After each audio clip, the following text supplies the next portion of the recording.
राष्ट्रीय लोकदल के बेहतर राजनीतिक भविष्य के लिए पार्टी प्रमुख जयंत चौधरी ने समाजवादी पार्टी की साइकिल छोड़कर भाजपा का कमल थामने का फैसला कर लिया।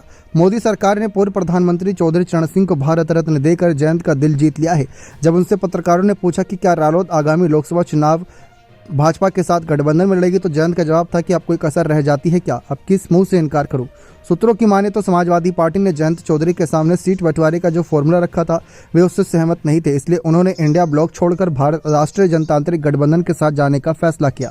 सपा ने रालोद को 7 सीटें देने की बात कही थी, लेकिन सपा का प्रत्याशी हमारा सिंबल तुम्हारा दाव जयंत चौधरी की नाराजगी की बड़ी वजह बना। सपा ने आरएलडी को जो 7 सीटें देने का वादा किया था उनमें मेरठ, कैराना, मुजफ्फरनगर, मथुरा, हाथरस, बागपत, बिजनौर और अमरोहा में से एक सीट शामिल थी।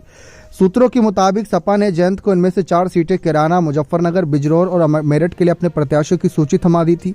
यानी कि इन सीटों पर सिंबल तो राष्ट्रीय लोकदल का रहता, लेकिन प्रत्याशी समाजवादी पार्टी के।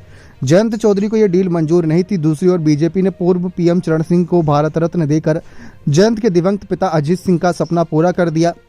इसके अलावा बीजेपी ने रालोद को बागपत और बिजनौर लोकसभा सीट, एक राज्यसभा सीट और यूपी सरकार में प्रतिनिधित्व देने की पेशकश की। तो ये मामला काफ़ी ज़्यादा तूल पकड़ा।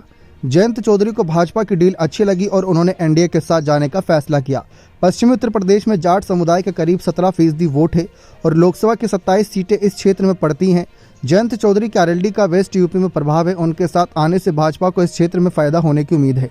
दरअसल 2019 के लोकसभा चुनाव में बीजेपी को उत्तर प्रदेश में जिन 16 सीटों पर हार मिली थी उनमें से 7 पश्चिमी यूपी की थी। भाजपा मुरादाबाद मंडल की सभी 6 सीटें हार गई थी।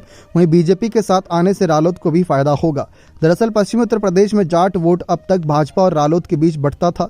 मुजफ्फरनगर दंगों के बाद से जाट वोटों का बड़ा हिस्सा बीजेपी के पाले में आ गया। इसी का नतीजा रहा कि 2014 और 2019 के लोकसभा चुनाव में रालोद को बागपत, मथुरा, मुजफ्फरनगर, बिजनौर, कैराना, मेरठ जैसे अपने गढ़ में भी हार का सामना करना पड़ा। दोनों ही बार रालोद को एक भी सदस्य लोकसभा में नहीं पहुंच सका। भाजपा और रालोद के साथ आने से जाट वोटों का बंटवारा रुकेगा।